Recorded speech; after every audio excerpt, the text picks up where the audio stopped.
caso que eu vou contar hoje é dos irmãos Naves, que foram apreendidos, torturados e condenados injustamente. Roda a vinheta. Na cidade de Araguari, Minas Gerais, os irmãos Sebastião José Naves e Joaquim Naves Rosa viraram sócios de seu primo, que se chamava Benedito Pereira Caetano. Os três dividiam o mesmo caminhão para compra e venda de cereais. Teve uma época que as sacas de feijão e arroz estavam em alta, então Benedito saiu pedindo dinheiro emprestado para amigos, familiares, conhecidos. Onde ele conhecia gente, ele saiu pedindo dinheiro. Só que ele era muito ganancioso e ele ficou esperando só aumentar. E chegou até uma época que aumentou mesmo, porém ele queria mais. Só que isso não aconteceu. Só que o valor despencava e ele ficou muito desesperado e vendeu para o primeiro que apareceu. O valor que ele recebeu era 90 contos de réis e alguma coisa. Porém, não era o suficiente para ele pagar sua dívida.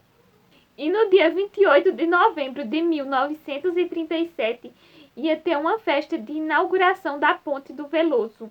E mesmo ele sendo alertado do perigo de roubo nessa festa, tanto pelo cara do banco que descontou o cheque, quanto pelo cara que comprou as sacas de café, ele não se importou e levou esse dinheiro dentro da roupa para a festa. E depois de curtirem a festa, os irmãos foram para a casa de parentes e Sebastião foi para um cabaré. Lá trabalhava uma moça chamada Neném.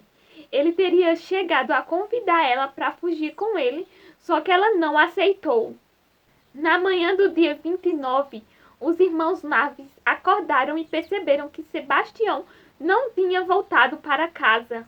Eles procuraram em todos os lugares possíveis, mas não conseguiram nenhuma pista sobre ele. Depois disso, eles foram dar queixa para a polícia e quem cuidou do caso foi o delegado Ismael Benedito. Lá era uma região de poucos policiais. Então esse delegado pediu ajuda para a capital e quem passou a cuidar do caso foi o tenente Francisco Vieira.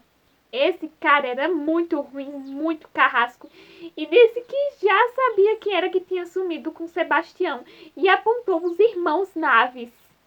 Só que tinha um cara que tinha chegado há pouco tempo da cidade que estava atrás do cachorro de seus patrões. Esse cara era conhecido como Zé Prontidão e ele alega ter visto Sebastião onde ele trabalhava. Os irmãos Naves vão contar lá na delegacia e o delegado pede o depoimento desse Zé Prontidão. E quando ele chega lá na delegacia, o delegado pergunta a história, ele conta tudo igual os irmãos Naves contaram. E ao perguntarem se ele conhecia Sebastião, ele falou que não, mas as características do homem batia com a de Sebastião e até o nome ele tinha se apresentado por ele. O tenente mandou ele para o porão, que o porão era o local onde acontecia diversas torturas.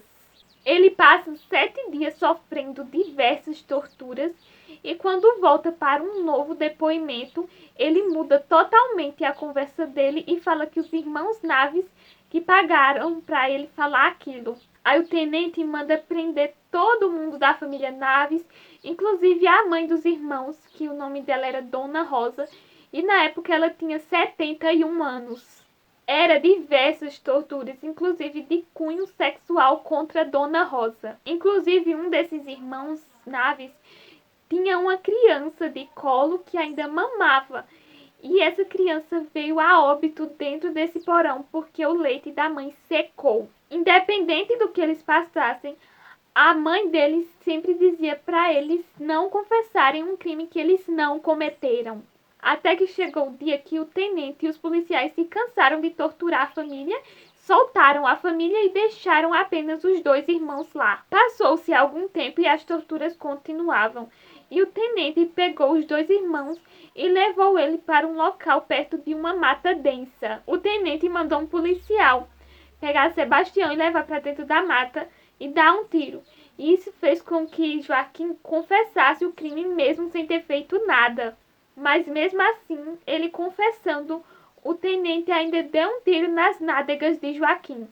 Ele não se deu por convencido e queria que o outro irmão confessasse também. Como um dos irmãos tinha confessado, ele queria saber onde estava o dinheiro e fazia com que eles saíssem cavando buracos e buracos em fazendas aleatórias até que encontrassem o dinheiro. E óbvio que nada foi encontrado. Com a intenção de Sebastião confessar também, pegaram ele, tiraram a roupa dele, penduraram de cabeça para baixo numa árvore, passaram mel em todo o seu corpo para os insetos picarem. Como ele estava numa situação muito precária, ele ficou lá como morto.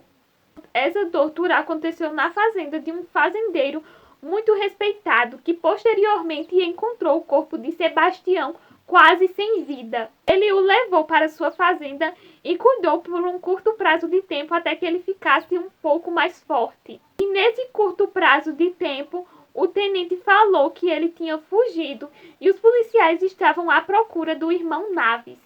Esse fazendeiro chegou até a propor que ele se escondesse em sua fazenda até que sua inocência fosse provada, mas ele não quis e voltou com suas próprias pernas até a delegacia. Tal fazendeiro foi com ele e exigiu que acabassem com todas essas torturas. E assim foi feito. Na cidade, a família Naves estava sendo odiada e a mãe, Dona Rosa, estava escondida na casa de um advogado que estava cuidando do caso.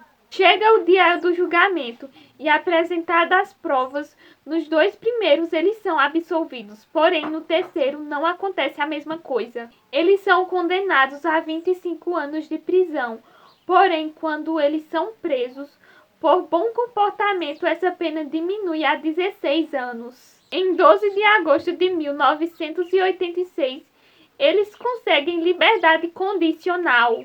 Só que com as sequelas, os dois ficaram muito debilitados. Joaquim não conseguiu mais trabalhar e Sebastião fazia o que podia. Como num ato de caridade, eles passam a morar no asilo São Vicente de Paula. Em 1948, Joaquim morreu e o tenente logo após, por decorrência de um derrame.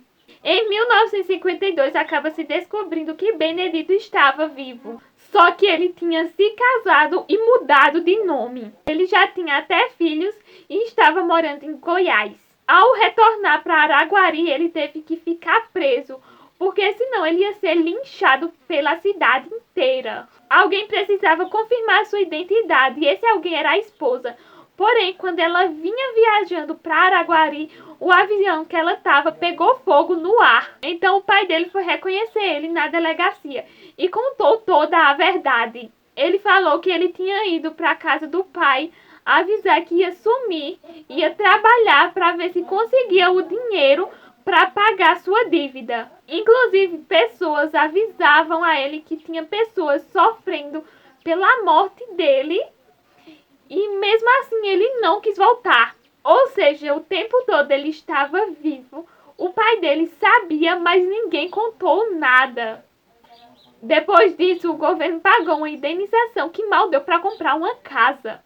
Em 1963, Sebastião morre e 2 meses depois sua mãe também. Já Benedito ficou conhecido como morto-vivo, porque ele andava de um lado para o outro igual um zumbi. E de repente ele sumiu sem deixar rastros. Não se sabe com quantos anos ele morreu, onde ele morreu, como e de que ele morreu. O vídeo de hoje acaba por aqui. Espero que vocês tenham gostado. Até o próximo vídeo!